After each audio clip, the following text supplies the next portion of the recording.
안녕하세요. 큐바디입니다. 오늘은 운동생리학, 이건 시험이 꼭 나온다 라는 강의로 돌아왔는데요. 제가 전자책을 만들어 판매를 하고 있어요. 이렇게 정리가 되어 있는데 이거 같이 보시면서 공부하시면 더 도움이 될 것 같습니다. 판매 링크는 아래 달아 놓을게요. 그러면 공부 시작해 보도록 할게요. 운동생리학에서 이건 시험에 나온다 첫 번째입니다. 그것은 바로 체력의 구분입니다.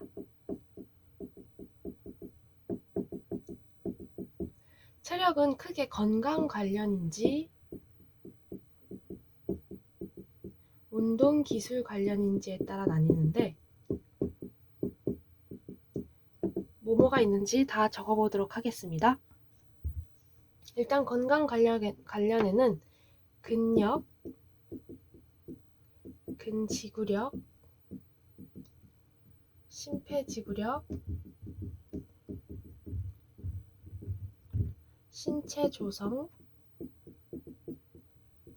유연성 이런 게 있습니다. 운동 기술 관련에는 민첩성, 평형성, 협응성, 스피드, 순발력, 반응 시간이 있습니다. 저는 어떻게 외웠냐면 이렇게 력으로 끝나는 게 많은 거 있죠. 그러면 건강 관련 체력이다 라고 외웠어요. 근데 주의해야 될 게 순발력이 력으로 끝나는데 운동 기술 관련에 있으니까 이 순발력은 따로 외워주었고요. 또 성으로 끝나는 게 많으면 운동 기술 관련 체력이라고 외웠어요. 근데 또 주의할 게 성으로 끝나는데도 건강 관련 체력에 있는 것도 있죠. 그래서 이 유연성 그리고 순발력은 따로 외워주시고 성으로 끝나는 게 많으면 운동 기술 관련, 력으로 끝나는 게 많으면 건강 관련 체력 이렇게 외워주시면 좋을 것 같아요. 그리고 이 신체 조성은 건강 관련 체력이고 스피드와 반응 시간 이건 운동 기술 관련 체력이다. 이렇게 추가적으로 외워주시면 도움이 되실 것 같습니다. 네, 시험에 나올 것 같은 두 번째로 넘어가도록 할게요.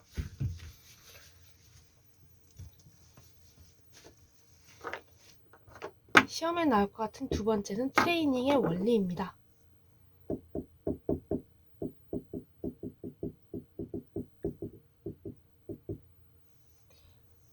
첫 번째, 두 번째, 세 번째, 네 번째 이렇게 네 가지가 원리가 있는데 첫 번째는 과부하의 원리. 과부하의 원리는 무엇인가요? 바로 운동 강도가 일정 수준 이상이어야 된다는 겁니다. 운동 강도가 일정 수준 이상이어야 된다. 그렇게 과부하를 줘야 된다. 일정 수준 이상이어야 된다. 라는 것이 과부하의 원리고 두 번째, 특이성의 원리. 특이성의 원리란 신체 기관의 기능은 트레이닝 종류에 따라 다르다. 신체 기관의 기능은 트레이닝 종류에 따라 다르다라는 이런 다른 특이성의 원리 기억해 주시고요. 가역성의 원리는 무엇일까요? 이 가역성의 원리란 과부하가 이루어지지 않거나 중지되면 운동 적응이 운동 전 상태로 감소하는 것을 뜻합니다. 자, 과부하가 이루어지지 않거나 중지되면 운동 적응이 운동 전 상태로 감소하는 것입니다. 스쿼트를 100kg 들 수 있는 사람이 그냥 1kg만 들고 운동하면 과부하가 이루어지지 않은 거죠. 그래서 운동 적응이 운동 전 상태로 돌아가겠죠. 이런 걸 가역성의 원리라 하고 개별성의 원리란 무엇일까요? 개별성의 원리란 개인의 체력 수준을 고려해서 그에 적합한 운동 형태로 훈련해야 하는 것을 말합니다. 개인의 체력 수준을 고려해서 적합한 운동을 형태로 훈련하는 것. 다 개인의 체력이 다르잖아요. 그런 개별성을 이해해 주자는 것입니다. 그래서 과부하의 원리, 특이성의 원리, 가역성의 원리, 개별성의 원리 뜻 알아두시고요. 시험에 나올 것 같은 세 번째로 넘어가도록 할게요.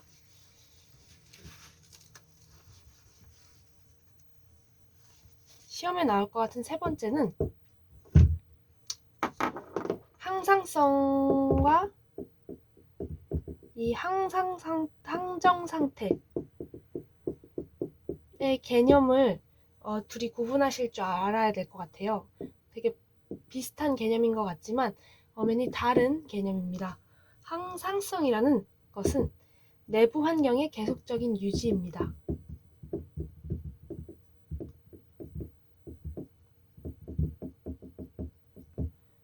항정상태란 신체의 요구에 따른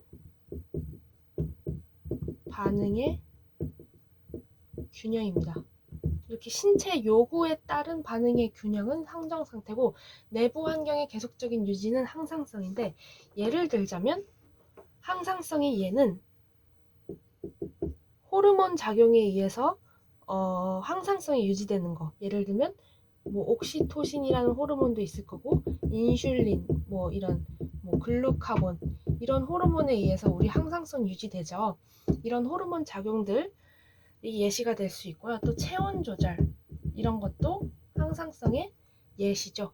항정상태의 예시는 뭐가 있을까요? 신체 요구에 따른 반응의 균형이니까 이 신체 요구가 뭐가 있을까요? 예시로 바로 일정한 운동 강도가 지속되면 그 강도에 순응하여 일정한 심박수를 유지하는 거. 우리가 운동을 어떤 강도로 지속을 하면, 예를 들어 뭐 10km로 계속 달렸어요. 그러면 심박수가 뭐 80에서 90으로 내가 계속 유지가 됐다. 이런 신체 요구에 따른 반응의 균형은 항정 상태를 말하는 것입니다. 네, 이게 시험에 나올 것 같은 세 번째였고요. 시험에 나올 것 같은 네 번째로 넘어가도록 할게요.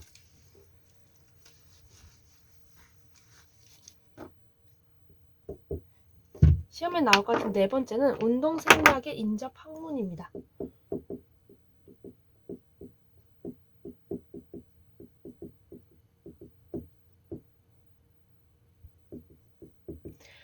뭐 해부학, 운동 처방학, 운동 영양학, 이런 거는 이제 이름 보시면 뜻을 유추하실 수 있을 것 같은데, 이 생리학과 스포츠 의학이 헷갈리실 것 같아서 한번 정의 짚고 넘어가도록 할게요.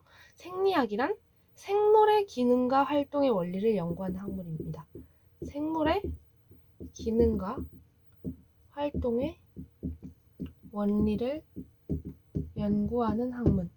생물의 기능과 활동의 원리를 연구하고, 생리학은, 스포츠 의학은 스포츠와 인체의 관계를 연구합니다.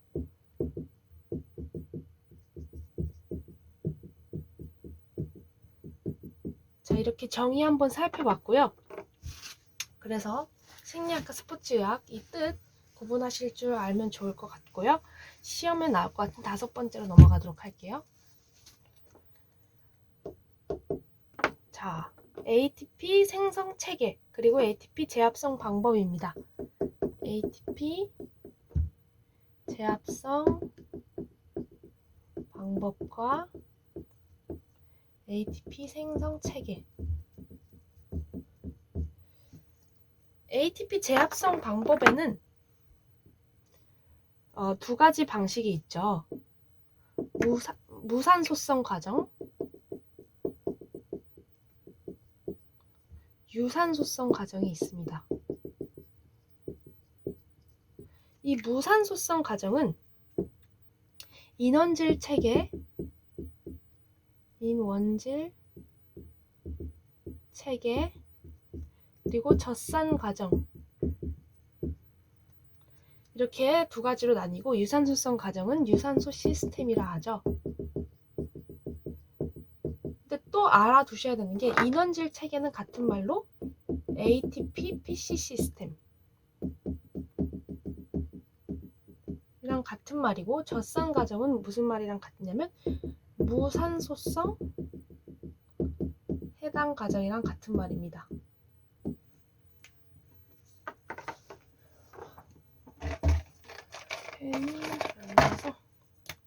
그러면 이 또 알아두셔야 될 중요한 특징을 또 언급을 하자면, 이 무산소성 과정은 세포의 원형질, 근형질에서 반응한다는 것입니다.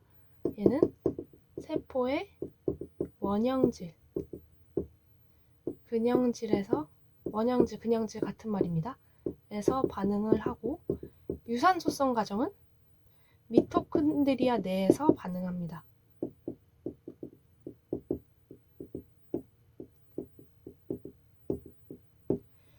이 ATP 재합성 방법은 무산소성 과정과 유산소성 과정이 있는데, 무산소성 과정에는 인원질 체계, 젖산 과정이 있고, 유산소성 과정에는 유산소 시스템이 있습니다.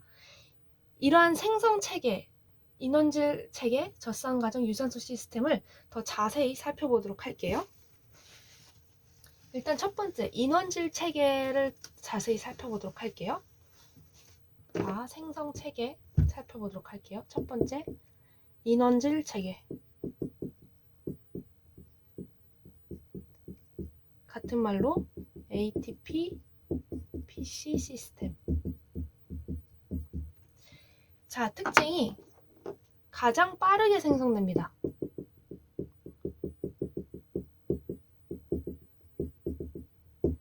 특징이 가장 빠르게 생성되고 순간적으로 근육이 강하게 수축하는 동안 생성됩니다.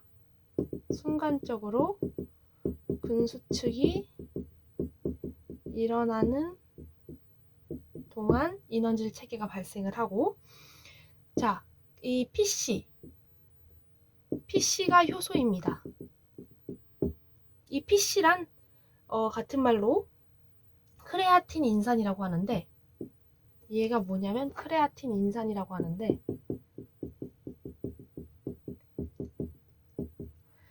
크레아틴 인산이 이렇게 분리되면서 방출되는 에너지는 ADP와 PI를 결합시킵니다. ADP와 PI를 결합시켜서 ATP를 재합성합니다. PC가 효소인데 PC가 분해되면서 방출되는 에너지는, 이 에너지는 ADP와 PI를 결합시켜서 ATP를 재합성하는 특징을 가진 게 바로 인원질 체계입니다. 자, 인원질 체계에 대해서 살펴보았고, 두 번째로는 젖산 과정에 대해서 살펴볼게요.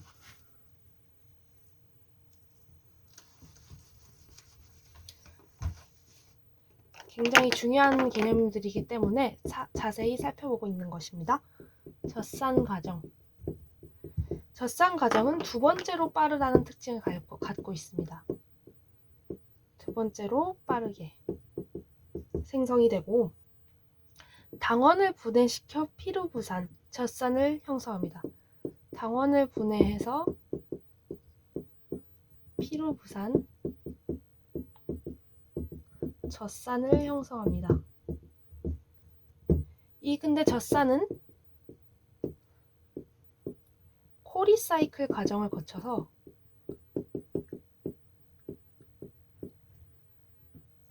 포도당으로 전환되어 에너지원으로 사용됩니다. 이 젖산은 코리사이클이라는 과정을 거쳐서 포도당으로 전환되어 에너지원으로 다시 사용되는데, 그럼 이 코리사이클 과정이 무엇이냐라고 물으신다면, 젖산은 두 가지 경로에 의해서 제거가 돼요. 이 젖산이라는 것은 젖산은 두 가지 경로에 의해 제거가 되는데, 이 제거 과정을 코리사이클 과정이라고 말을 해요. 하나는, 첫 번째 방식은, 자, 첫 번째는 미토콘드리아로 보내져 산화되는 것입니다. 젖산이 산화되면 그것도 코리사이클 과정이고, 두 번째는 간으로 보내져 글리코겐이라는 포도당의 한 형태로 재합성되는 것입니다. 재합성. 자, 코리사이클 과정은 젖산이 두 가지 경로에 의해서 제거되는 방식인데, 첫 번째는 미토콘드리아로 보내져 젖산이 산화되는 거가 있고, 두 번째는 젖산이 간으로 보내져 글리코겐으로 재합성되는 거. 이게 바로 코리사이클 과정입니다. 자, 두 번째 젖산 과정에 대한 특징을 살펴보았는데요. 세 번째, 유산소 시스템 살펴보도록 할게요.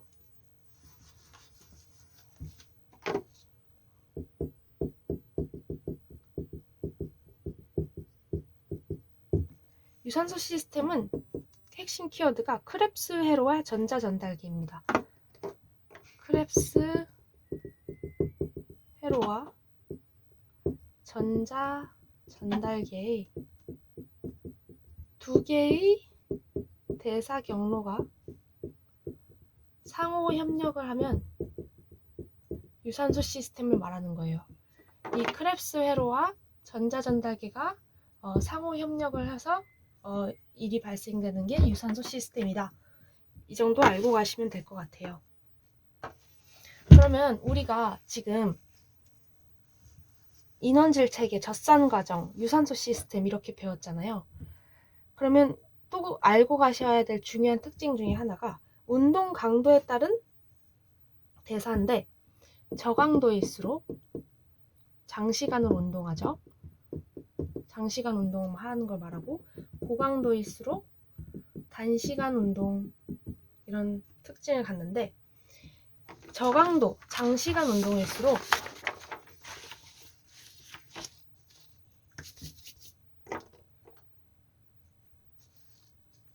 유산소성 과정입니다. 유산소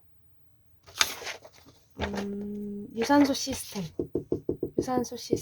유산소 과정을 따르고, 고강도로 갈수록 인원질 과정을 따릅니다. 그러면 두 번째로 빠르다고 했었던 젖산 과정은 이 중간 과정 중간에 있겠죠?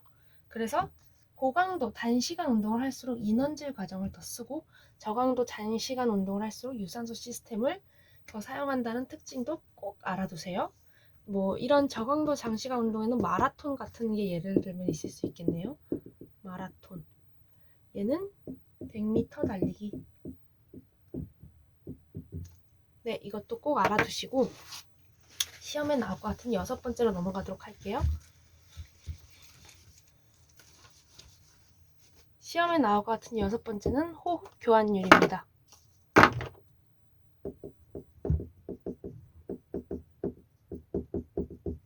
같은 말로 RQ, RAL이라고 부르고요. 자, RQ는 호흡 지수라고도 같은 말입니다. 호흡 지수. 럴은 호흡 교환율 같은 말이라고 했었고, 그래서 호흡 지수, RQ, 호흡 교환율 어떤 말로 나와도 다 같은 말이니까 알아두시고요. RQ는 세포 내 호흡, 럴은 폐 외 호흡을 뜻합니다. 얘는 RQ는 검은색으로 쓸게요. 자, 특징을 살펴보자면 RQ는 세포 내 호흡을 말하고요. 럴은 폐의 외호흡을 뜻합니다. 폐 외호흡이 일어날 때는 럴, 세포 내에서 호흡이 일어날 때는 RQ. 근데 다 같이 호흡 교환율이라고 부릅니다. 자, 호흡 교환율은 구하는 공식이, 호흡 교환율을 구하는 공식은, 호흡 교환율이란 이산화탄소 생성량을 산소 섭취량으로 나누는 것이죠.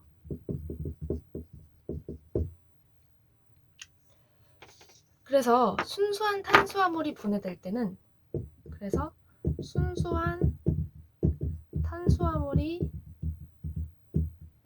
분해될 때는 RQ는 1.0입니다. 근데 지질이 분해될 때는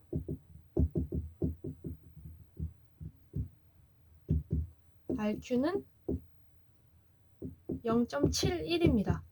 왜 탄수화물이 분해될 때보다 지질이 분해될 때 숫자가 더 소수값으로 나오냐면 바로 우리가 이산화탄소 생성량을 산소 섭취량으로 나뉘잖아요.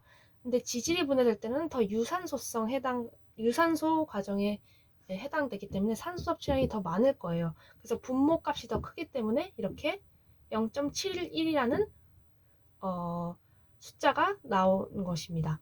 근데 탄수화물은 상대적으로 유산소성 해당 과정에 산소 섭취량이 지질보단 더 적을 테니까 분모값이 작으니까 1.0이라는 숫자가 나오기 유리한 것이고요. 그래서 이거 참고하시면 이게 왜 숫자가 이렇게 나왔는지 이해하시기 쉬울 거예요. 자, 운동 강도가 증가하면 럴도 증가합니다. 운동 강도와 럴은 비례합니다. 럴은 비례. 운동 강도와 호흡 교환율은 비례한다. 이 특징도 알아두시고 시험에 나올 것 같은 7번째로 넘어가도록 할게요.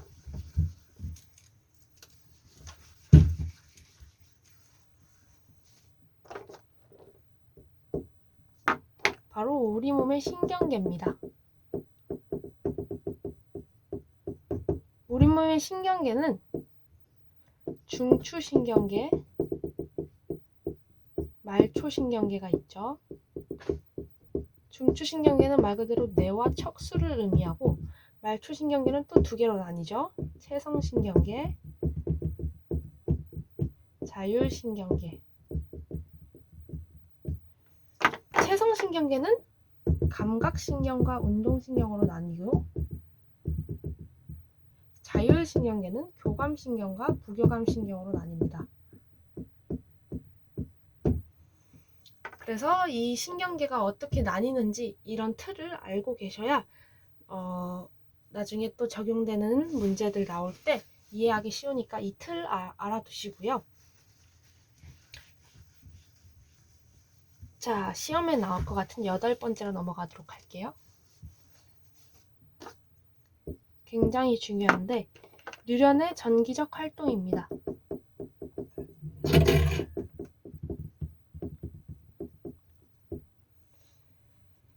자, 순서를 적어보자면 세포막 전이 상태를 지나서 분국 상태로 갑니다. 분국 상태를 지나면 탈분국 상태로 가고 탈분국 상태가 지나면 탈분국기, 그 다음엔 재분국기,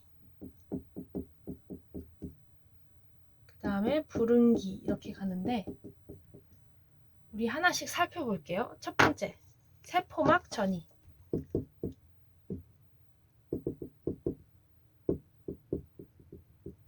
자, 세포막 전이란 수송이 일어나는 시기를 말해요. 수송이 일어나는 시기. 수송은 수동적 수송과 능동적 수송이 있는데 수동적 수송은 에너지를 사용을 안 합니다. 에너지 사용을 안 합니다. 그러니까 확산 삼투여과 같이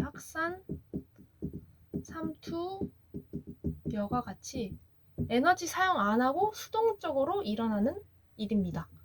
능동적 수송은 에너지를 사용을 합니다. 예를 들면 뭔가 역행하는 일들. 그래서 이 능동적 수송과 수동적 수송이 일어나는 시기는 이 세포막 전이를 말하는데 에너지를 사용하는 예를 들면 역행하는 일들, 이게 바로 능동적 수송이라고 하고 에너지를 사용하지 않는 확산 삼투 여과 같은 일들을 수동적 수송이라 한다. 자, 능동적으로 일어나는 일이 에너지를 사용한다고 외워주시면 수동적 수송은 에너지를 사용 안 한다 이렇게 외우시기 쉽겠죠. 그래서 능동적 수송은 에너지를 사용한다는 거 꼭 기억해 주세요. 능동적 수송은 에너지를 사용한다. 자, 이렇게 세포막 전이에 대해 알아보았고 두 번째, 분국 상태로 넘어가면 어떤 일이 일어나는지 살펴보도록 하겠습니다.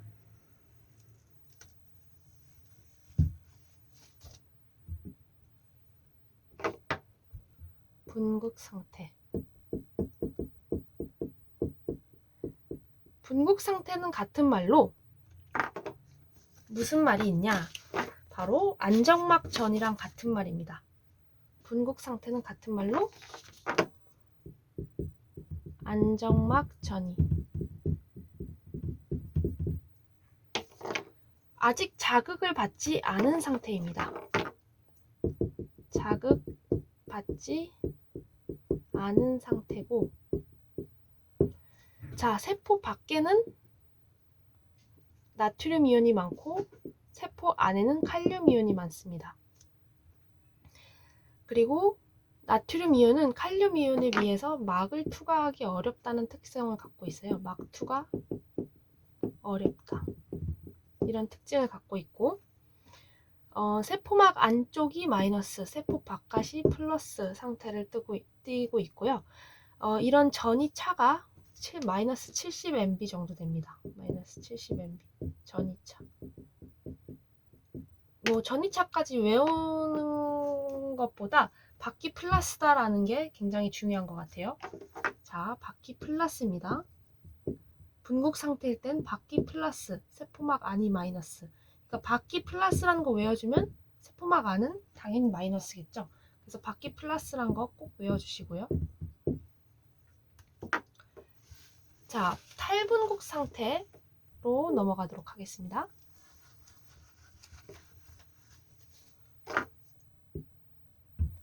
세 번째, 탈분국 상태. 자, 탈분국 상태란 같은 말로 활동 전이라고 합니다. 활동 전이.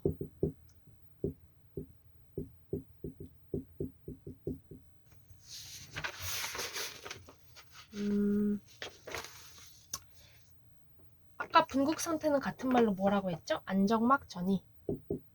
안정막 전이. 얘는 탈분국 상태는 같은 말로 활동 전이. 이게 말이 바꿔치기해서 나올 수 있으니까 꼭 같은 말도 알아두셔야 됩니다. 자, 탈분국 상태는 활동 전이랑 같은 말이고, 이제 자극을 받은 상태입니다. 여기서는 이제 자극이 온 거죠. 활동 전이를 유발할 수 있는 최소한의 자극 강도를 역치라고 합니다. 이 활동 전이가 발생하는 것은 역치 이상의 자극이 오니까 활동 전이가 발생을 한 겁니다. 자극이 역치 이상이 와야지 활동 전이가 발생할 수 있다는 뜻이고, 자, 이 안정막 전이에서 역전이 됩니다. 안정막 전이에서 역전이 일어난다. 그래서 세포막 바깥이 약간 플러스였잖아요. 밖불이었잖아요. 근데 이제 바깥이 마이너스가 됩니다. 그럼 안쪽은 당연히 플러스겠죠? 그래서 이번엔 바깥이 마이너스가 되는 걸 꼭 외워주세요. 그렇게 탈분국 상태의 중요한 포인트들을 짚어보았고, 이제 탈분국기로 넘어가도록 하겠습니다.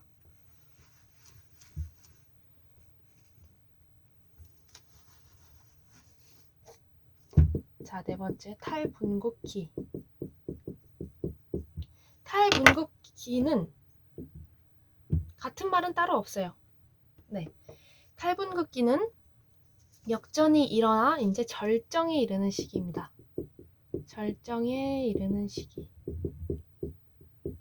얘는 절정에 이르는 시기입니다. 절정. 얘는 역전이 일어나는 시기. 탈분국 상태가 역전이 일어났다면 탈분국기는 절정에 이릅니다. 그리고 아까 세포막 밖에는 나트륨이 많다고 했고 안에는 칼륨 이온이 많다고 그랬잖아요. 근데 이 나트륨 이온이 세포막 안으로 유입되는 시기입니다. 얘가 이렇게 안쪽으로 유입되는 시기. 나트륨 이온이 이 세포막 안쪽으로 유입되는 시기라는 게 굉장히 중요해요. 이 특징 굉장히 중요하니까 꼭 외우시고, 탈분극기에는 절정에 이르는 시기고 나트륨 이온이 세포막 안으로 유입되는 시기라는 거 꼭 외워주세요. 자, 재분극기 갈게요. 재분극기. 재분극기도 따로 같은 말 외울 건 없고,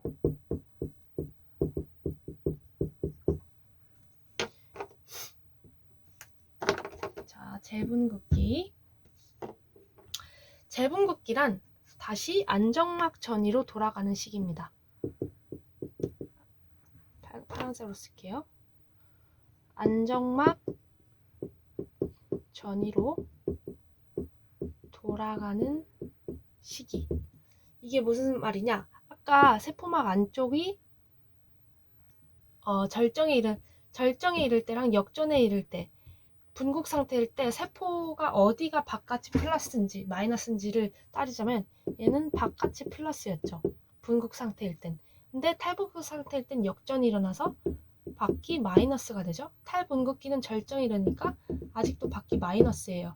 근데 재분극기에는 이 분국 상태, 안정막 전이로 돌아가려는 시기이기 때문에 다시 밖이 플러스가 됩니다.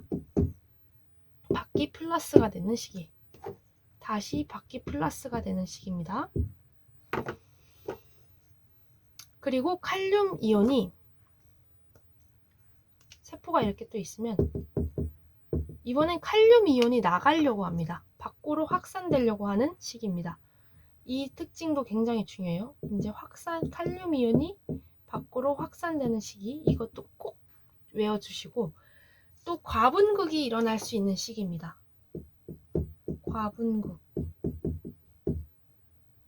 과분극이 일어날 수 있는 시기인데, 이 과분극이란 안정막 전이보다 그 전이차가 더 커지는 경우를 뜻하는데, 안정막 전이보다 그 전이차가 더 커질 수 있다. 과분극이 일어날 수 있는 시기를 재분극기라고 합니다. 그러면 재분극기의 특징을 살펴보았고요. 부릉기의 특징을 살펴보도록 하겠습니다.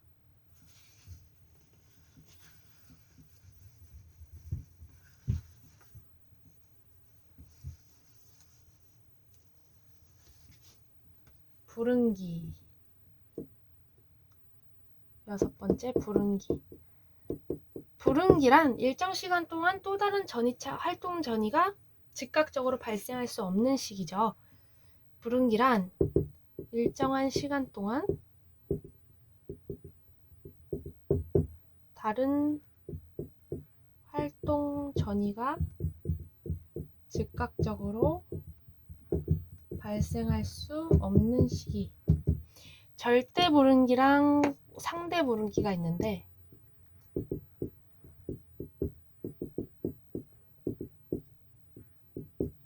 절대 부릉기란 2차 자극이 주어져도 전기적 변화가 없는 것입니다.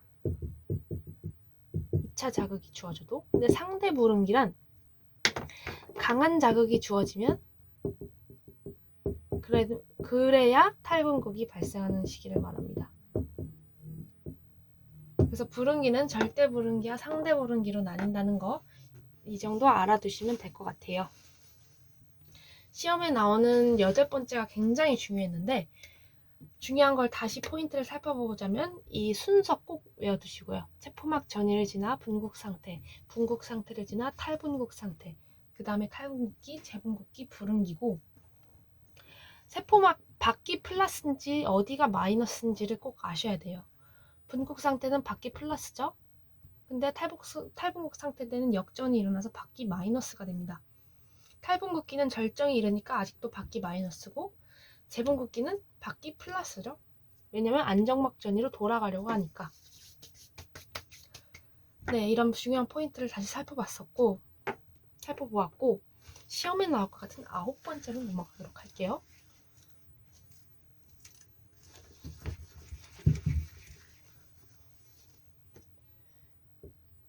자, 신경섬유의 자극 전도입니다.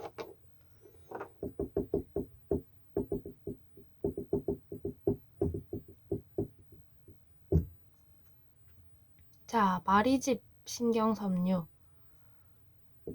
마리집 신경섬유가 있고, 민마리집 신경섬유가 있는데, 마리집은 같은 말로 수초예요. 수초가 있다는 겁니다. 근데 민마리집은 수초가 없다는 뜻이겠죠. 수초가 없다. 그래서 얘는 같은 말로 무수신경, 마리집이 있으니까 얘는 유수신경 이렇게 부르는 겁니다. 그림으로 그리자면 이렇게 뉴런이 있으면 얘는 유수신경이니까 이렇게 수초가 있는 겁니다. 그러면 이 마디 사이를 랑비에르 결절이라고 불러요.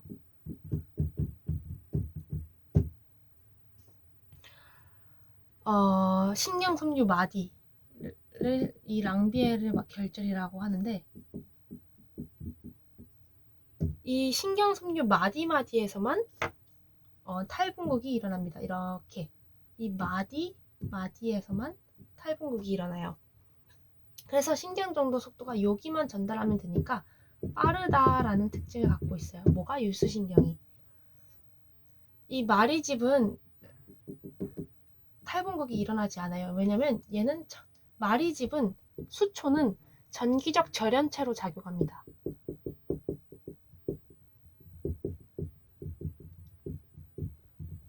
그러니까 탈분국이 여기서는 일어나지 않아요. 탈분국 X. 근데 이 랑비에르 결절, 여기서 탈분국이 일어납니다. 그래서 이렇게 총총총 이 마디에서만 탈분국이 일어나니까 신경 전달 속도는 빠르다. 그럼 민마리집은 어떻게 생겼죠? 말 그대로 수초가 없이 이렇게 민마리집인 거예요. 그러다 보니까 이 전체 길이에서 연속적으로 그냥 탈분국이 다 일어납니다. 연속적 탈분국이 일어나고, 즉 느리다라는 특징을 갖고 있습니다. 뭐가? 무수신경이. 네, 이거 시험에 나올 것 같은 9번째였고요. 시험에 나올 것 같은 10번째로 넘어가도록 하겠습니다.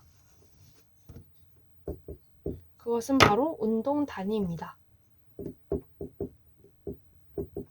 운동단위란 한 개의 운동신경이 연결되는 근섬유입니다. 한 개의 운동신경에 연결되는 근섬유. 자, 근섬유 수가 많이 연결될수록 큰 힘을 내는데 유리하죠? 근섬유 수가 많이 연결될수록 큰 힘을 내는데 유리합니다. 자, 섬세한 운동을 요구하는 근육들은 자극 비율이 낮습니다. 섬세한 운동 요구하는 근육들은 자극 비율이 낮다. 자, 그리고 지근은 속근에 비해 세포체의 크기가 훨씬 작아서 크기로 따지자면 이 속근이 더 커요. 지근보다. 지근이 더 작아. 뭐가? 세포체의 크기가. 그래서 신경 자극 전달 속도가 지근이 느리다. 지근은 신경 자극 전달 속도가 느립니다. 왜? 세포체의 크기가 더 작거든요. 또 지근은 속근에 비해 흥분역치가 낮기 때문에 거의 모든 활동에 먼저 동원됩니다. 흥분역치가 낮다는 게 무슨 말이냐? 흥분이 더 잘 일어난다는 뜻입니다. 지근은 속근에 비해 흥분역치가 낮기 때문에 거의 모든 활동에 먼저 동원된다는 거 이거 알아두시고요. 흥분역치가 낮다는 건 무슨 말이다? 흥분이 잘 일어난다. 먼저 동원된다. 이런 말입니다. 자, 시험에 나올 것 같은 11번째로 넘어가도록 할게요.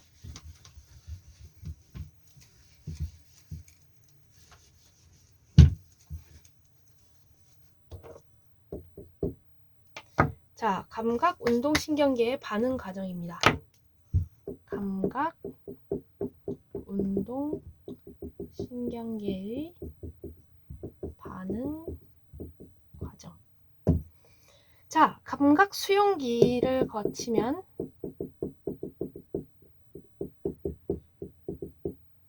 감각 수용기를 거치면 구심성 신경을 지나 중추신경을 지나 원심성 신경을 지나 효과기로 갑니다. 이 순서를 아셔야 돼요.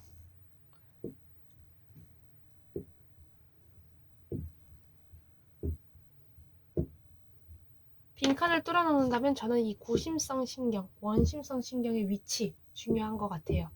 감각 수용기 다음에는 구심성 신경을 지나고요. 중추신경을 지난 다음 원심성 신경을 지납니다. 이거 꼭 순서 알아두시고요. 시험에 나올 것 같은 12번째로 넘어가도록 하겠습니다.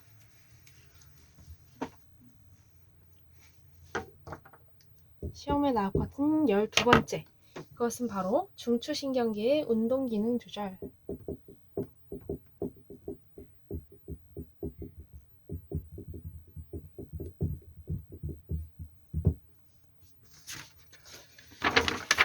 자, 중추신경계에는 뭐가 있냐면 일단 뇌가 있겠죠. 뇌. 그리고 뇌와 척수가 있겠죠. 뇌는 다시 크게 대뇌도 있을 거고 뇌간도 있을 거고 소뇌도 있을 겁니다. 소뇌.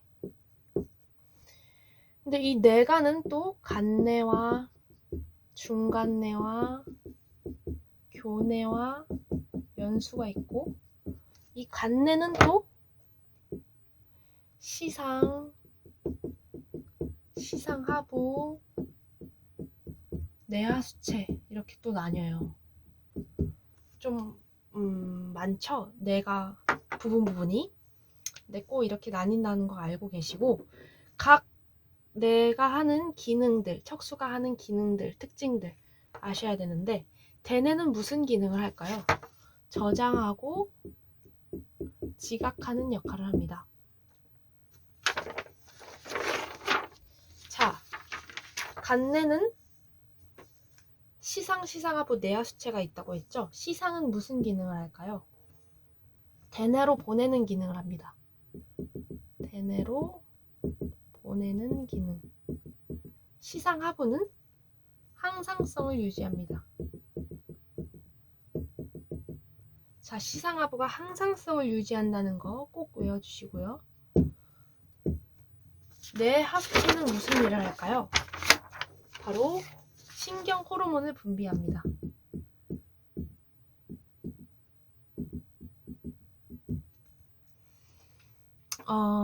그러면 간내에는 시상하부 내하수체가 있는데 하는 역할들을 찾아보았고 중간내가 하는 일은 뭘까요? 바로 안구 관련, 눈 관련 일을 하고요. 교내는 소뇌와 이 대뇌 사이에 정보 전달을 중개하고 연수와 함께 호흡을 조절합니다. 교내는 소뇌와 대뇌 사이에 정보 전달을 하고 연수와 함께 호흡을 조절합니다. 연수는 생명 관련된 일을 합니다. 생명 관련. 자, 소뇌가 하는 일은 뭘까요? 바로 균형 잡기. 소뇌가 하는 일은 균형 잡는 거. 자, 척수가 하는 일은 뭘까요? 뇌와 말초신경 사이의 통로고 뇌와 말초신경 사이의 통로고 반사작용의 중추다. 이렇게 뇌와 척수가 하는 일에 대해서 살펴보았습니다. 자, 시험에 나올 것 같은 13번째로 넘어가도록 할게요.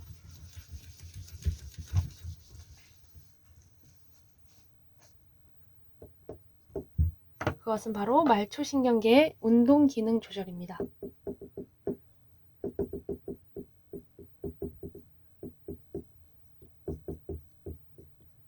말초신경계는 두 가지로 나뉜다 그랬죠? 체성신경과 자율신경. 자, 근데 이 중요한 특징이 바로 이 체성신경은 우리의 의지를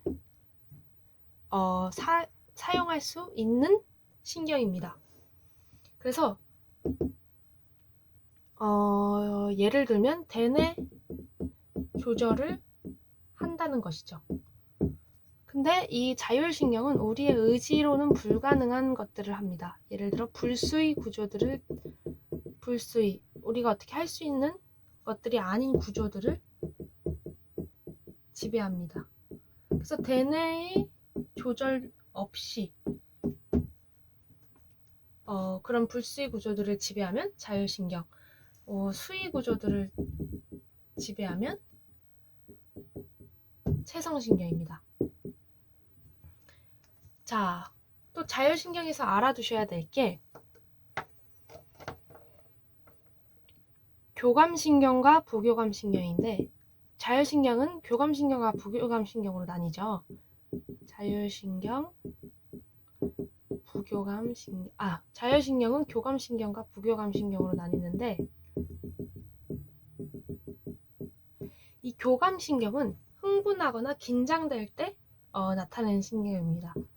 흥분하거나 긴장했을 때 할 때 나타나는 신경인데 예를 들면 동공이 확대되고 방광도 확대되고 심박수가 빨라지고 뭐 이런 일들, 흥분하거나 긴장할 때 일어나는 일들, 그것은 교감신경입니다. 방광은 왜 확대되는 게 흥분하거나 긴장할 때죠? 라고 물으신다면 그래, 놀랄 때는 동공 확대가 일어나는 건 알겠어. 근데 방광 확대는 왜 흥분하고 긴장할 때 방광이 확대되냐면 긴장할 때 소변이 마려우면 우리 몸은 불편하다고 생각을 해요. 그래서 방광을 확대시켜서 소변이 안 마렵게끔 긴장할 때는 그렇게 한다고 하네요. 부교감신경은 이 흥분 긴장할 때가 아니라 억제를 하는데 예를 들면 동공이 작아지는 것, 동공 축소, 방광도 축소, 이런 일들이 바로 부교감신경입니다. 자, 이게 시험에 나올 것 같은 13번째였고 시험에 나올 것 같은 14번째로 넘어가도록 할게요.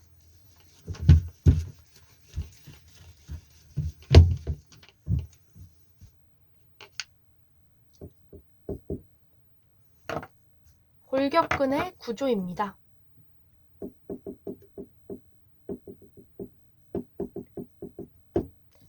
자, 근원섬유가 있고 근원섬유가 모이면 근섬유가 되죠. 근섬유가 모이면 근섬유 속이 되고요. 이렇게 간단하게 적어봤는데 근원섬유라 하면 무엇입니까? 바로 미오신 필라멘트, 굵은 필라멘트와 액틴 필라멘트, 얇은 필라멘트로 수많은 필라멘트로 구성된 것입니다. 수많은 필라멘트로 구성된 것을 근원섬유라 하고요. 근섬유는 같은 말로 근세포라고 하는데 하나의 근섬유는 여러 개의 근원섬유로 구성되어 있다.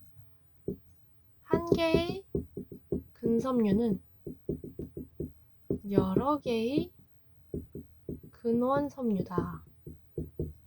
자, 이거 중요합니다. 한 개의 근섬유는 여러 개의 근원섬유로 이루어져 있습니다.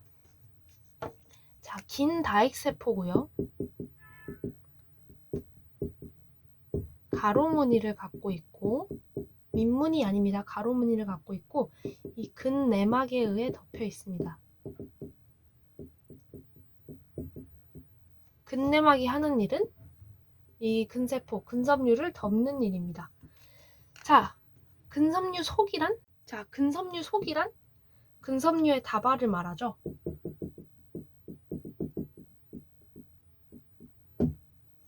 자, 그리고 이 근섬유 속을 연결해 주는 거를 근주막이라고 합니다. 자, 근주막이란 근섬유 속을 연결해 주는 거. 근주막을 참고로 알아두시면 좋을 것 같아요. 근주막은 근섬유 속을 연결해 주는 거. 그래서 이 근엄섬유, 근섬유 속, 근내막, 근주막의 뜻을 알고 계시면 좋을 것 같습니다. 아, 그리고 위성세포라는 게 있는데, 위성세포는 이것도 알고 가시면 좋은데, 근세포에 위치하고 있고, 근세포에 위치한 근육의 성장과 재생이 중요한 역할을 하는 세포입니다. 근성장에 중요한 역할을 한다. 이 정도 알아두시면 될 것 같아요. 자, 시험에 나올 것 같은 15번째로 넘어가도록 할게요.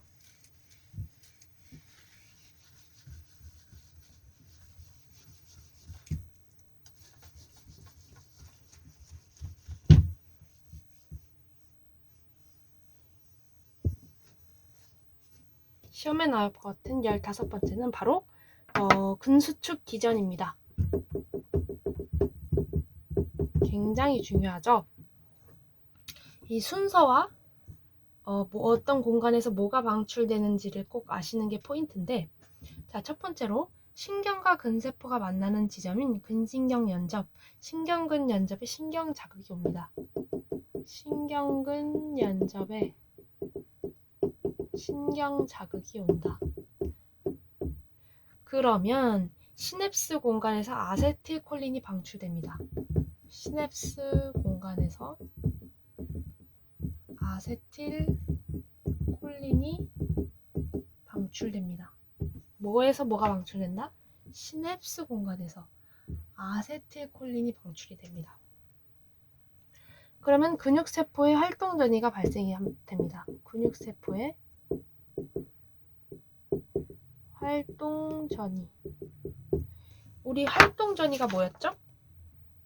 바로 탈분국 상태를 말하죠. 활동 전이. 탈분국 상태가 발생을 하고,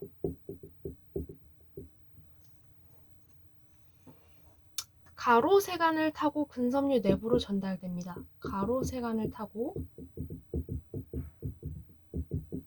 근섬유 내부로 전달이 됩니다. 그러면 근형질 세망에 저장되어 있던 칼슘 이온이 방출됩니다. 근형질 세망에 저장되어 있던 칼슘 이온이 방출됩니다. 중요하죠?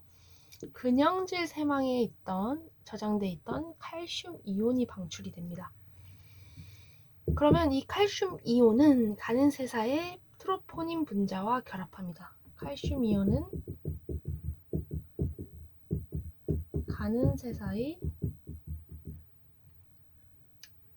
가는세사, 얇은 세사, 액틴 필라멘트를 말하는 거죠. 액틴 필라멘트에 이 트로포닌 분자와 결합합니다.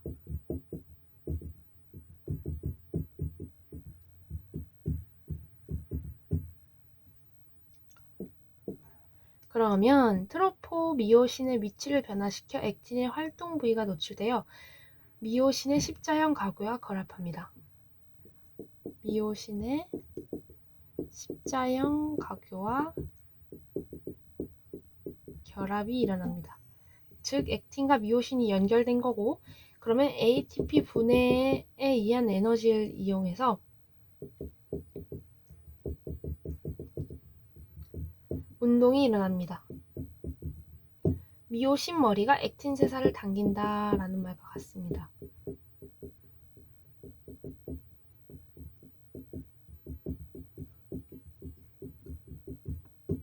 자, 미오신 머리가 이렇게 뿅 나와가지고 액틴 세사 위에 얇은 액틴 세사를, 미오신은 상대적으로 두꺼워요. 얇은 액틴 세사를 이렇게 슉 하고 당기는 겁니다. 자, 이렇게 돼서 순서와 그리고 어떤 공간에서 뭐가 방출되는지. 자, 근형질 세망에서는 칼슘 이온이 방출되고 시내스 공간에서는 아세틸콜린이 방출됩니다. 이 포인트 꼭 알아두시고 시험에 나올 것 같은 16번째로 넘어가도록 할게요. 자, 시험에 나온다 16번째로 넘어가도록 하겠습니다. 그것은 바로 섞은 섬유 형태와 지근 섬유 형태의 특성입니다.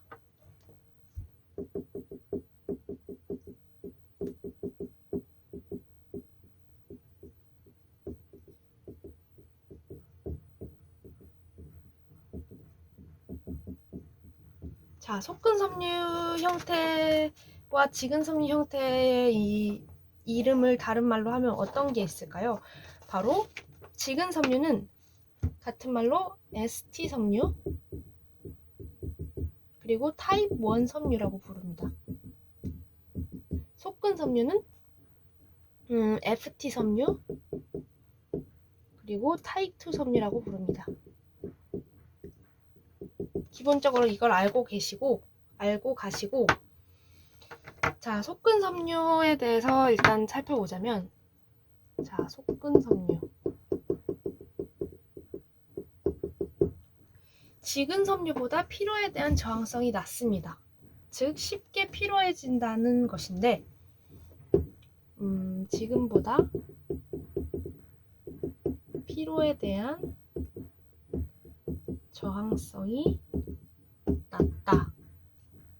즉 쉽게 피로해진다. 그리고 무산소성 에너지 생산 능력이 높습니다.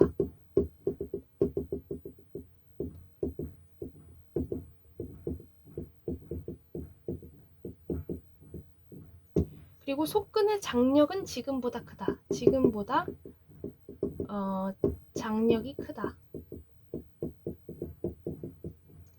그리고 타입 2A는 타입 2X와 타입 1의 섬유의 기능이 혼재되어 있다. 이 타입 2 섬유 중에서도 타입 2A라는 게 있어요. 타입 2A는 속근 섬유의 일종인데, 타입 2A는 타입 2X와 타입 1 섬유의 혼재입니다. 그러니까 이 타입 2 숫자 2가 들어갔으니까 속근 섬유의 일종인데, 이 속근 섬유의 일종인 타입 2A는 타입 2X라는 속근 섬유 중에 하나인 타입 2X랑 지근 섬유 중에 하나인 지근 섬유인 타입 1 섬유의 혼재라는 것입니다. 그래서 속근 섬유와 지근 섬유의 기능이 혼재되어 있는 섬유는 바로 타입 2A를 말하는 것입니다. 자, 타입 2X는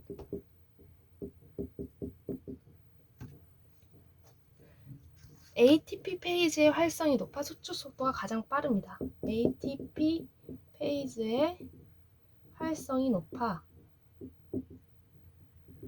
수축 속도 가장 빠르다. 그래서 가장 속근 섬유 중에서 수축 속도가 가장 빠른 건 타입 2X를 말하죠. 그래서 이런 속근 섬유에서는 이런 특징 알아두시고요. 지근 섬유로 넘어가도록 할게요.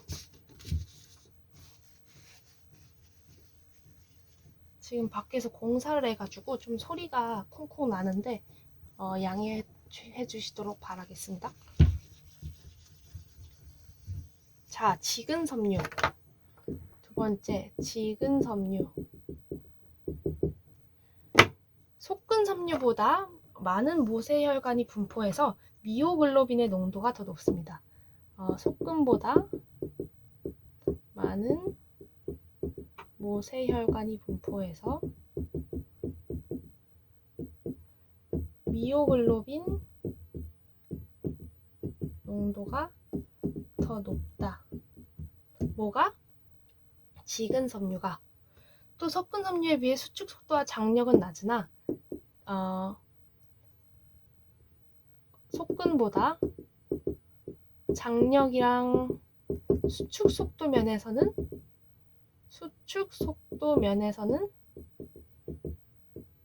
낮으나 에너지 효율성, 같은 말로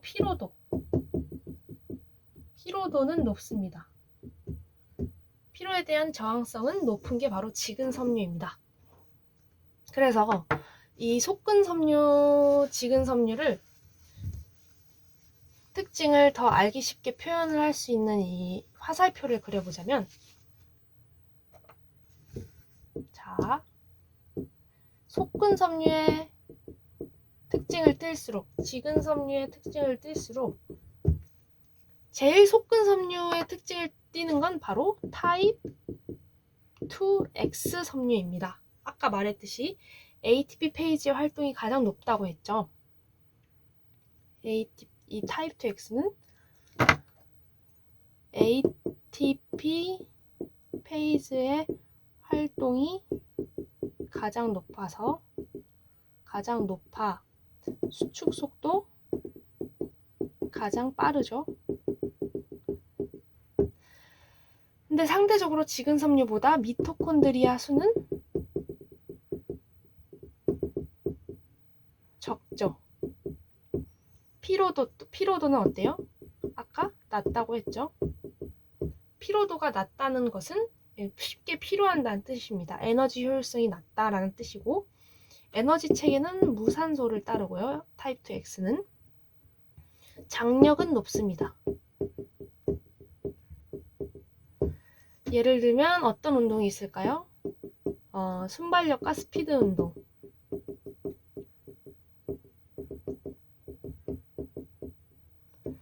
자, 지근 섬유로 갈수록 타입 1 섬유라 그랬죠. 그러면 이 중간에 있는 얘와 얘가 혼재된 섬유는 뭐라 그랬죠? 타입 2A. 그래서 여기로 갈수록 타입 1, 여기로 속근 섬유의 특징을 띨수록 타입 2X, 이 가운데 혼재된 A일수록 타입 2A를 향해 간다는 걸 꼭 알아두시면 좋을 것 같습니다. 자, 시험에 나올 것 같은 17번째로 넘어가도록 할게요.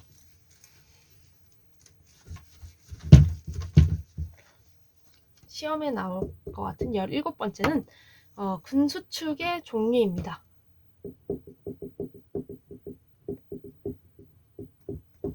근수축은 크게 세 가지로 나뉘죠. 등척성 수축, 등장성, 등속성 수축이 있는데, 등척성 수축이란 근섬유의 길이나 관절각의 변화가 없이 장력이 발생하는 것입니다. 근섬유 길이나 관절각 변화가 없이 장력이 발생.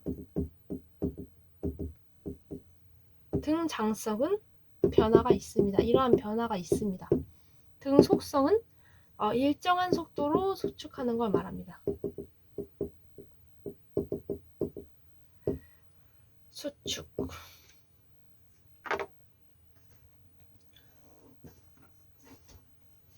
이 등장성 수축은 또 두 가지로 나뉘죠. 구심성 수축과 원심성 수축. 구심성 수축, 원심성 수축. 구심성 수축은 단축성 수축이랑 같은 말이고, 원심성은 신장성 수축이랑 같은 말입니다. 자, 구심성 수축은 근육이 짧아지면서 발생합니다. 근육이 짧아지면서. 그러면 신장성은 말 그대로 근육이 길어지면서 발생합니다. 근육이 길어지면서. 이 구심성, 단축성 수축의 특징은 또 근수축의 속도가 느릴수록 더 큰 근육 힘을 생산합니다. 근수축 속도 느릴수록 더 큰 힘을 내는데 원심성과 구심성은 반대라고 생각하시면 돼요. 신장성은 근수축 속도가 빠를수록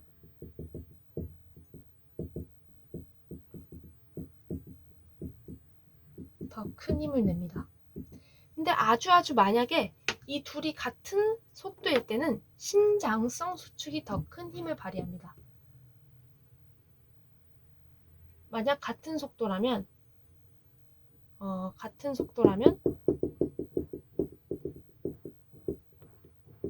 신장성 수축이 더 큰 힘을 발휘한다. 이런 특징 알아두시고요. 등속성 수축은 일정한 속도로 수축한다는 거 이거 알아두시고, 네, 시험에 나올 것 같은 이게 17번째였습니다. 시험에 나올 것 같은 18번째로 넘어가도록 할게요.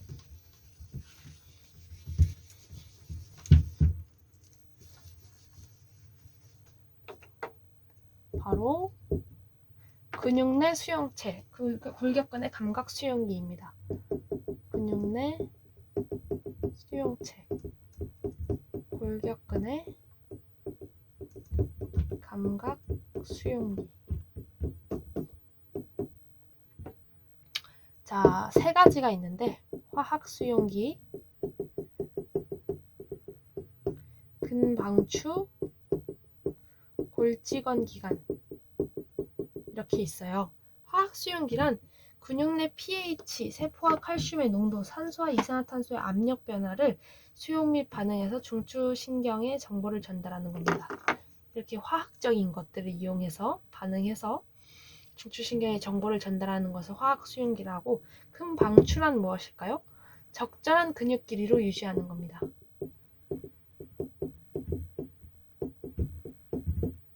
얘가 하는 역할은 적절한 근육 길이로 유지해준다. 그럼 근방추입니다. 골직원 기관이란 근육 수축을 예방하는 안정장치입니다. 근수축 예방 안전장치. 골직원 기관. 네, 이렇게 알아보았고요. 시험에 나올 것 같은 19번째로 넘어가도록 할게요. 이거는 꼭 암기하셔야 되는 바로 호르몬의 작용입니다.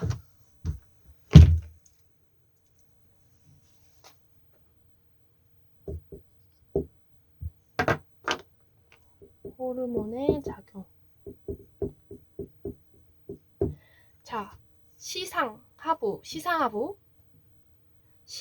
내하수체 전엽, 내하수체 후엽, 갑상선, 부갑상선, 부신피질, 부신수질, 췌장, 정소, 난소, 여기서 어떤 호르몬이 나오는지 암기를 하셔야 돼요. 그래서 한 번씩 다 적어보고 넘어가도록 할게요. 일단 시상하부에서는 어떤 호르몬이 나오냐? 어쩌고 방출 호르몬 하면은 시상하부를 떠올려 주시면 되세요. 시상하부는 아까 우리 뇌에서 무슨 역할을 한다고 그랬죠? 항상성 유지한다 그랬죠? 그래서 이렇게 무슨 방출 호르몬이 바로 항상성 유지를 하는 호르몬들이겠죠? 자, 시상하부 방출 호르몬 알아두시고요. 내하수체 전엽에서는 무슨 호르몬이 나올까요? 바로 성장 호르몬, 어쩌고 자극 호르몬, 프로락틴, 황체 형성 호르몬,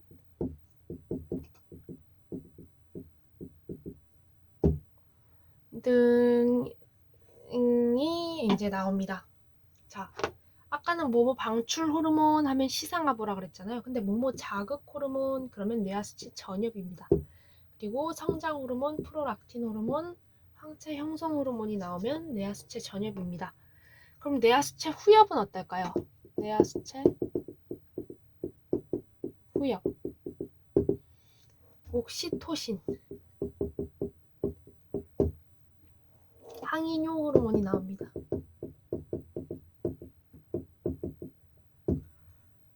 그렇게 외워주시면 될 것 같고요. 옥시토신이 이 각 호르몬이 하는 역할들도 아셔야 돼요.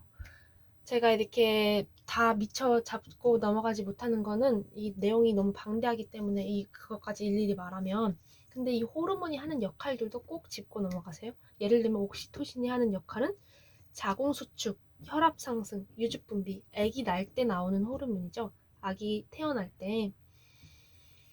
항인효 호르몬은 뭐 수분 제흡수 증가, 혈압 상승, 이렇게 우리 몸에 수분을 재흡수하는 이런 호르몬이라는 거, 이런 거 알아두시면 좋을 것 같습니다. 자, 갑상선에서 나오는 호르몬은 무엇일까요?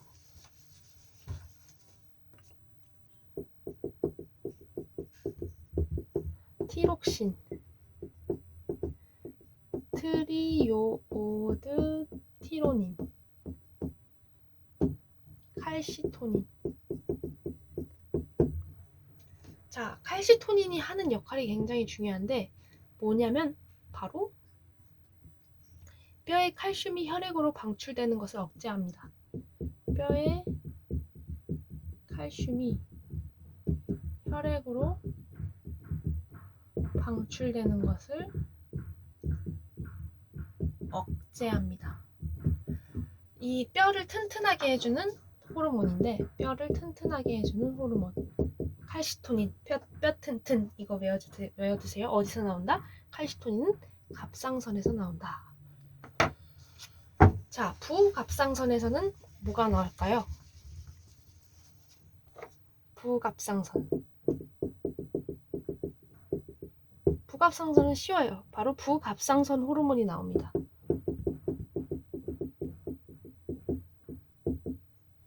근데 부갑상선 호르몬은 아까 그 칼시토닌과 반대되는 역할의 행동을 하는데 칼슘을 혈장으로 방출합니다.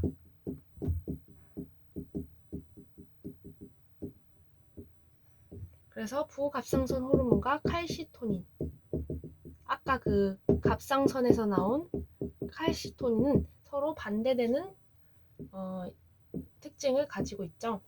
그래서 갑상선에선 칼시토닌이 나오고 부갑상선에선 부갑상선 호르몬이 나온다는 거, 네, 꼭 알아두시고요. 부신피질에서는 뭐가 나올까요? 부신피질.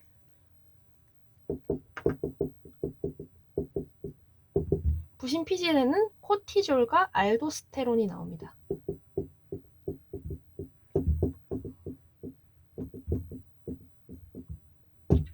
코티졸은 항염증 작용을 합니다.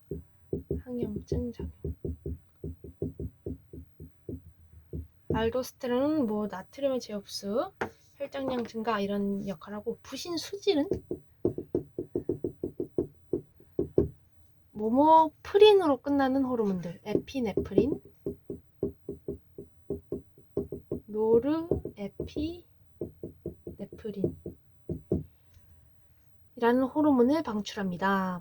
에피네프린이 하는 일은 뭐 심박수와 심장 근육의 수축력 증가, 글리코겐의 분해, 골격근으로 혈액 흐름 증가 이런 게 있고, 노르에피네프린은 혈압 상승, 이렇게 이런 일을 합니다. 아드레날린이 하는 일들 같은 걸 하는 게 얘네들이죠. 자, 췌장에서는 무슨 호르몬이 나올까요? 췌장. 바로 인슐린, 글루카곤이 나옵니다. 인슐린은 같은 말로 베타세포, 글루카곤은 같은 말로 알파세포라 하는데, 인슐린은 포도당 사용과 지방 합성 증가, 간과 근육의 당을 저장, 살찌게 하는 호르몬이죠. 얘가 하는 일은, 인슐린이 하는 일은 포도당 사용과 지방 합성 증가, 그리고 간과 근육의 당을 저장합니다. 그리고 혈당을 낮춥니다. 글루카곤은 알파세포로서 혈당을 증가시키죠. 그래서 이 인슐린과 글루카곤 하는 역할과 췌장에서 나온다는 거 꼭 알아두시고, 정수에서는 테스토스테론, 남성의 2차 상징은 나오고 난소에서는 여성의 2차 상징인 에스트로겐 그리고 임신 유지 배란 억제를 하는 프로게스테론 이런 호르몬이 나온다고 하네요. 이게 시험에 나올 것 같은 19번째였습니다. 꼭 외우시길 바랍니다. 네, 화이팅 하시고요. 시험에 나올 것 같은 20번째로 넘어가도록 하겠습니다. 시험에 나올 것 같은 20번째는 호흡기의 기능별 구분.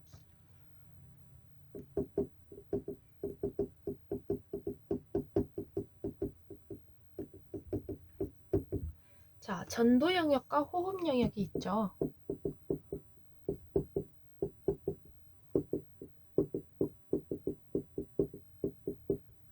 전도 영역이란 호흡 시 공기의 통로가 되는 부분입니다. 호흡 시 공기의 통로가 되는 것을 말하고 기도의 가온 가습 여가 기능을 합니다.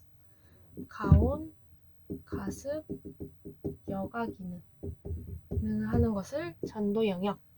호흡 영역이란 가스 교환이 일어나는 곳입니다. 허파가리의 표면 장력 줄여줌 기능이 일어나는 곳이기도 하고요. 자, 이거 꼭 알아두시고 전도 영역은 호흡 시 공기의 통로이며 가온 가습 여가 기능을 한다. 호흡 영역은 가스 교환이 일어난다. 그래서 두 가지 호흡기의 기능별 구분 이 영역을 찾아봤고요. 자, 운동과 호흡기계의 반응이 시험에 나올 것 같은 21번째입니다.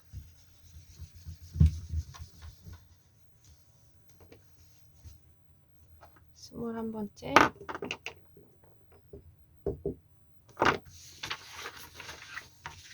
운동과 호흡기계의 반응.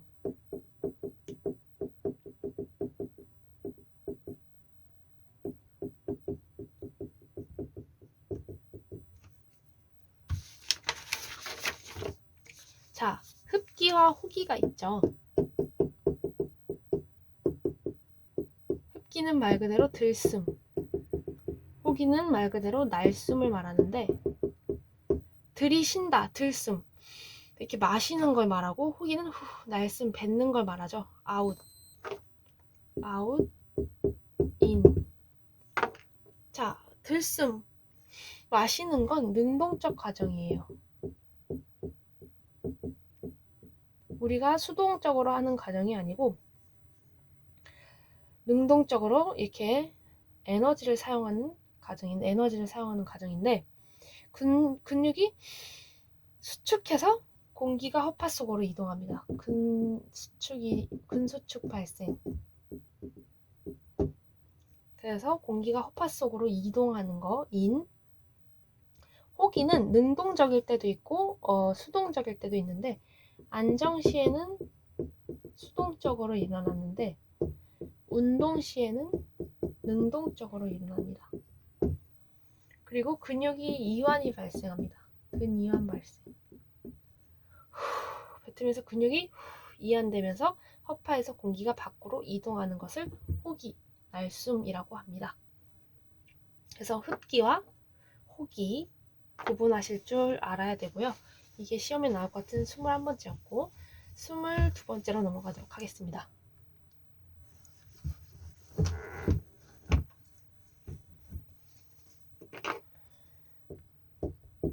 자, 헤모글로빈은 산소에리 곡선입니다.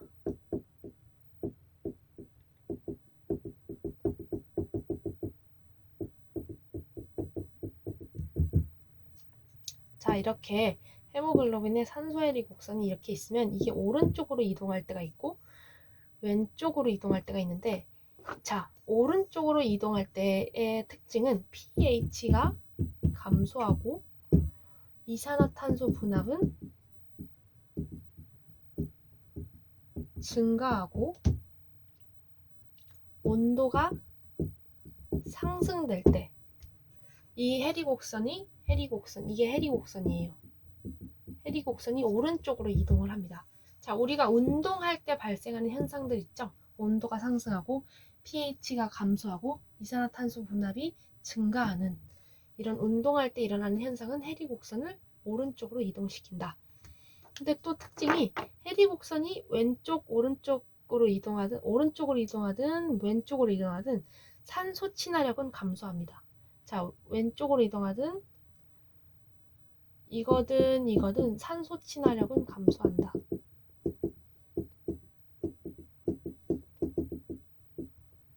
왼쪽, 오른쪽 모두 헤모글로빈의 산소 친화력은 감소한다.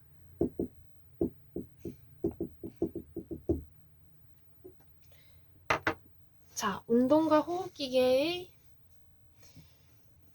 헤모글로빈의 산소해리 곡선을 배워봤는데요. 시험에 나올 것 같은 23번째는 운동과 호흡기계의 적응입니다.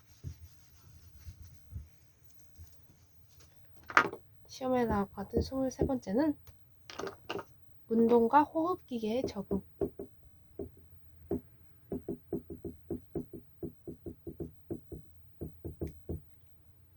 자, 산소의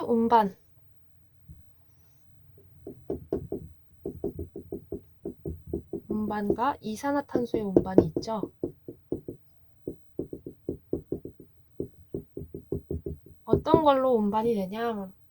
산소의 운반은 헤모글로빈의 대부분, 혈액산소 운반의 대부분은 헤모글로빈에 의해 운반이 됩니다. 헤모글로빈에 의해서 운반이 되는데 근육 내 산소는 미오글로빈으로 운반됩니다. 근육 내 산소는 미오글로빈으로 운반됨. 이산화탄소의 운반은 대부분 중탄산염 이온에 의해서 운반이 되고 그 외는 카바미노 화합물로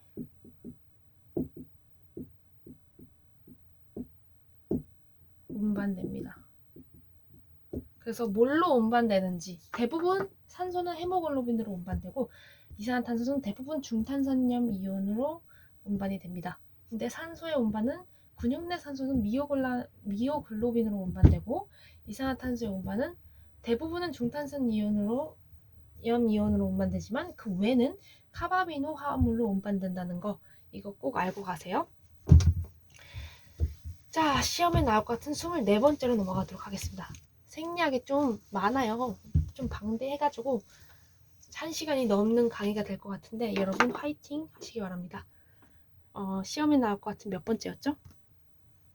자, 시험에 나올 것 같은 24번째는 심혈관계의 순환입니다.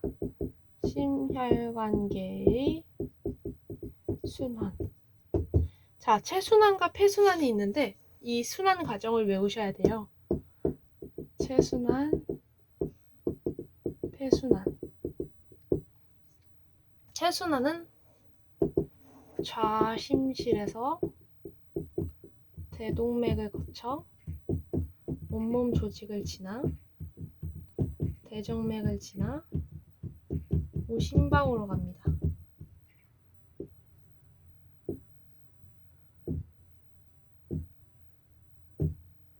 폐순환은 우심실을 지나 폐동맥,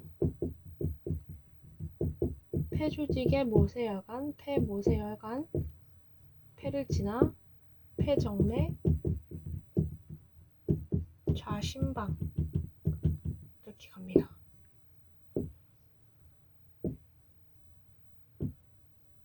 이 순서를 외우셔야 되는데 좀 외우실 때 팁을 드리자면 체순환은 가운데 온몸 조직이 있고 그리고 왼쪽에 좌, 오른쪽이 우 이렇게 외우시면 편할 것 같아요.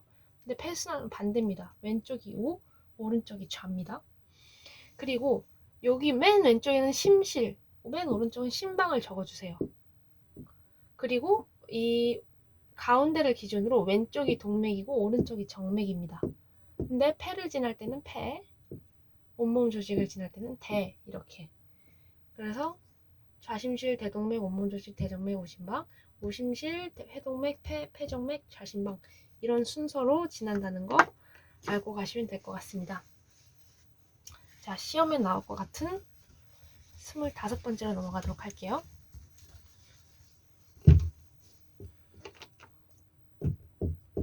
바로 1회 박출량을 결정하는 요인입니다.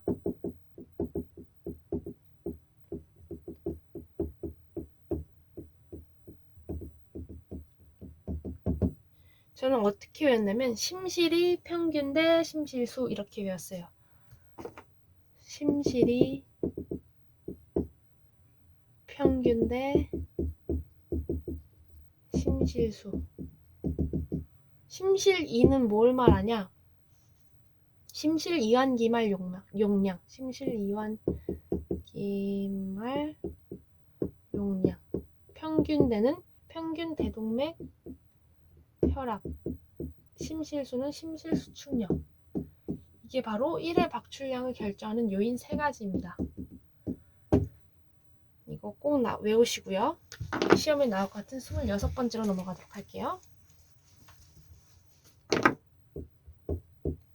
그것은 바로 정맥 혈류량의 증가를 조절하는 요인. 정맥 혈류량의 증가 조절 요인. 자, 얘는 어쩌고 펌프 작용,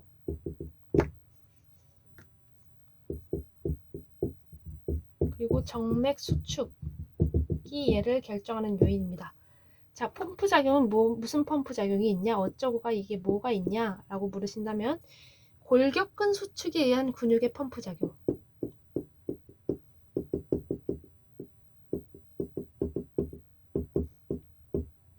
근육의 펌프 작용과 호흡계의 펌프 작용이 있습니다.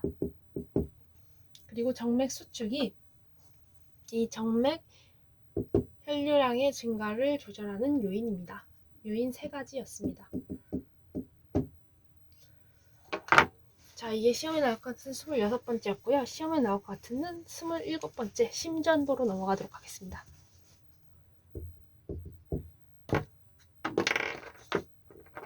심전도.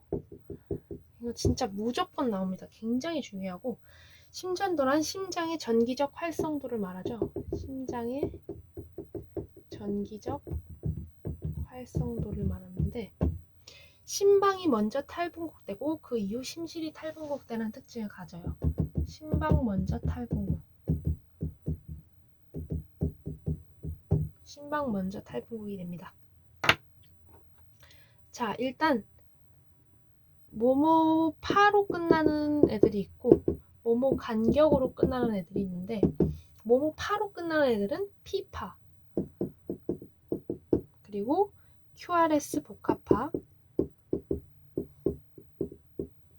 T파가 있어요. T파. 근데 모모 간격으로 끝나는 애들은 뭐가 있냐면 PR 간격, QT 간격, ST 간격, 이런 애들이 있어요.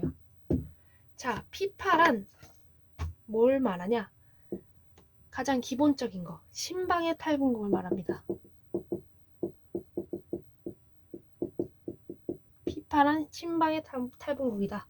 QRS 복합파란 그 다음 심실의 탈분곡을 말합니다. T파란 심실의 재분곡을 말합니다. 심방의 재분곡이 아니라 심실의 재분곡이 T파입니다. 자, PR 간격은 뭘 말할까요?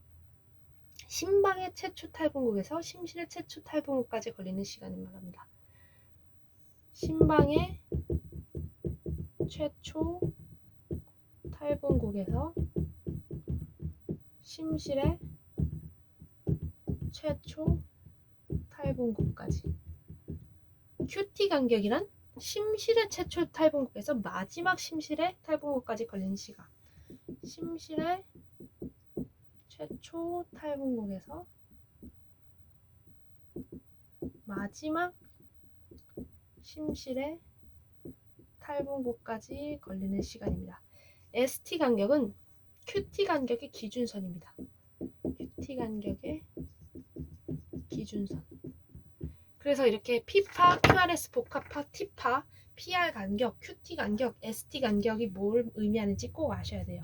P파는 심방의 탈분곡, QRS 복합파는 심실의 탈분곡, T파는 심실의 재분곡.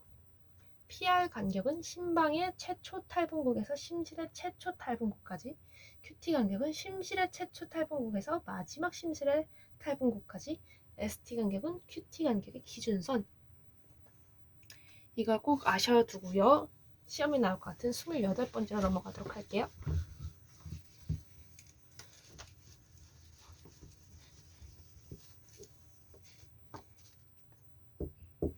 그것은 바로 혈구 용적률입니다.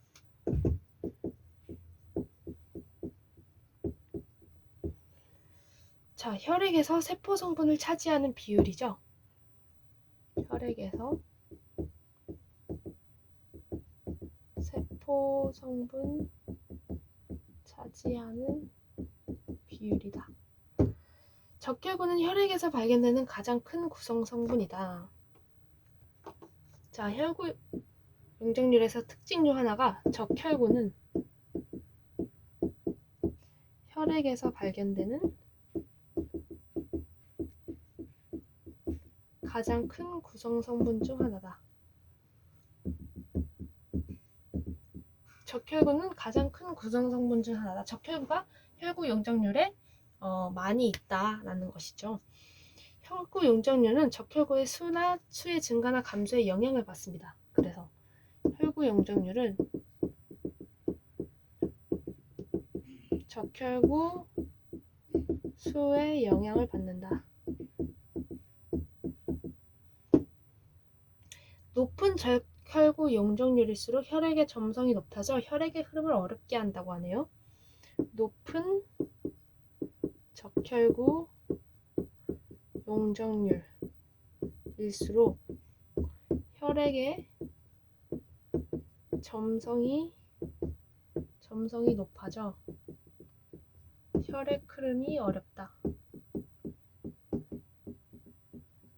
자, 적혈구가 혈구 안에 혈구 용적률, 높은 혈구 용적률을 가질수록, 그러니까 높은 적혈구 용적률일수록 혈액의 점성, 끈적해집니다. 혈액이. 그래서 혈액 흐름이 어려워집니다.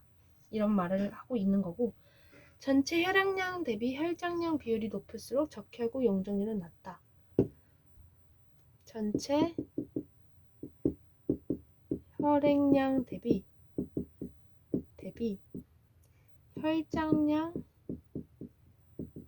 비율이 높을수록 적혈구 용적률은 낮다.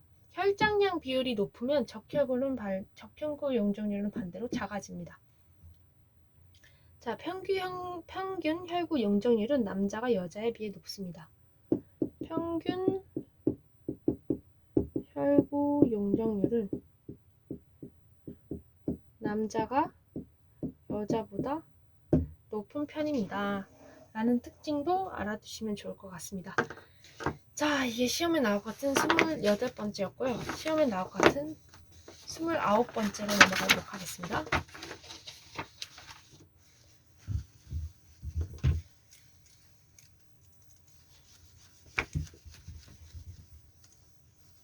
시험에 나올 것 같은 29번째는 바로 운동에 대한 순환계의 반응과 적응입니다.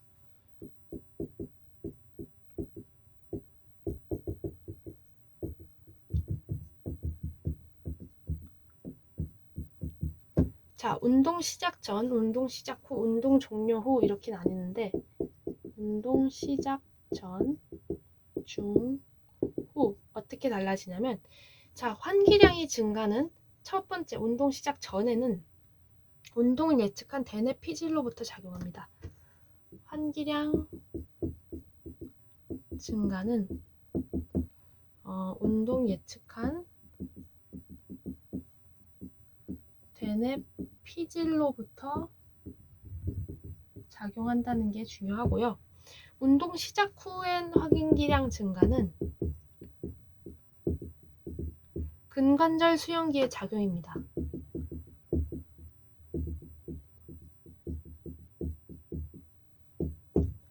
그리고 최대화 운동 시에는 환기량이 점진적으로 증가하다가 항정 상태를 유지하는데 최대 운동 시에는 총 운동 시간이 짧기 때문에 운동이 끝날 때까지 환기량이 계속 증가합니다. 자, 최대화 운동 시가 있고 최대 운동 시가 있는데 최대화 운동이라는 것은 최대보다는 낮은 강도의 운동을 말해요. 그래서 환기량이 점진적으로 증가하다가 항정 상태를 유지하지만 이 최대 운동 시에는 자신이 할 수 있는 최대 부하의 운동을 하는 걸 말해요. 그러니까 되게 힘들잖아요. 그래서 운동 시간이 짧기 때문에 운동이 끝날 때까지 환기량이 계속 증가합니다. 얘는 증가하다가 항정 상태를 유지하지만 얘는 계속 증가합니다. 환기량이 계속 증가합니다. 자, 운동 종료 후에는 환기량이 급격히 감소하죠. 환기량 급격히 감소하게 되겠죠. 그래서 운동 시작 전중 후에 따른 환기량 증가, 환기량이 증가인지 아니면 환기량이 감소인지 알아두시고 환기량이 증가하는 요인이 대체 왜 그런지. 자, 운동 시작 전에 환기량 증가는 운동 예측한 대뇌 피질로부터 작용을 하고 운동 중의 환기량 증가는 근관절 수용기의 작용이고 운동 후에는 환기량이 급격히 감소한다. 운동 중에는 최대한 운동 시에는 환기량이 점진적으로 증가하다가 항정 상태를 유지하지만 최대 운동 시에는 환기량이 운동이 끝날 때까지 계속 증가한다. 라는 거 알아두시면 좋을 것 같습니다. 자, 시험에 나올 것 같은 30번째 넘어가도록 하겠습니다. 이게 마지막이 될 것 같아요. 여러분 화이팅 하시기 바랍니다. 시험에 나올 것 같은 30번째 바로 고온에서 운동 시 생리적 반응과 수능입니다. 고온에서 운동 시 생리적 반응과 수능. 자, 생리적 반응이 일어날 때랑 수능을 했을 때는 다른데 수능은 말 그대로 적응을 한 걸 말합니다.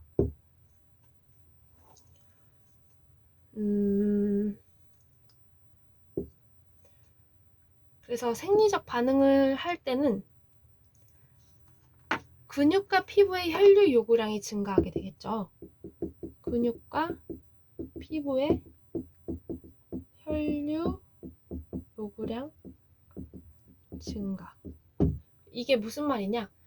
이렇게 더우니까 이제 더운 걸 이겨내려고 내 뜨거운 피들을 피부 쪽으로 보내면서 식히려고 한다는 뜻입니다. 근육과 피부의 혈류 요구량 증가가 그래서 이 생리적 반응의 특징입니다. 그리고 또 중요하게 알아두셔야 될 특징이 심박수가 증가합니다. 그리고 이 심박수 증가를 외워두시면 나머지는 감소하기 때문에 그 특징이 쉬워요. 정맥 활류량 감소합니다. 정맥 활류량 감소하고 1회 박출량도 감소하고 혈장량도 감소하고 혈압도 감소합니다. 나머지는 다 이렇게 감소를 하는데 심박수는 증가합니다. 그래서 심박수 증가 생리적 반응에 고온에서 생리적 반응은 심박수 증가 꼭 외워주세요. 고온에서 생리적 반응은 심박수 증가다. 그러면 수능은 이제 더운 걸 이겨냈으니까 얘랑 반대되는 특징을 갖습니다. 바로 심박수 감소.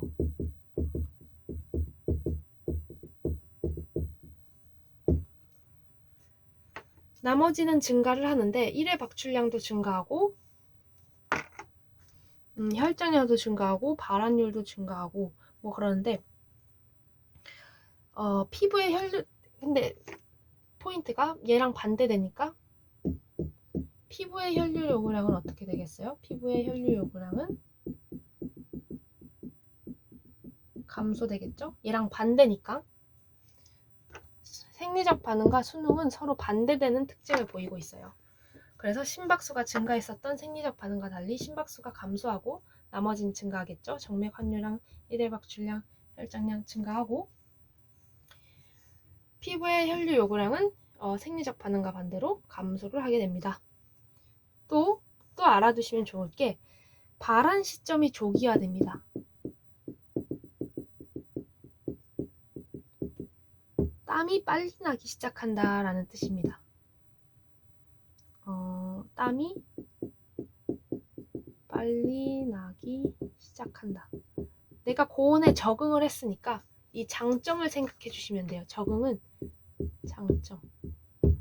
땀이 빨리 나서 이제 이겨낸 거야. 그리고 땀에 의한 염분 손실은 감소합니다.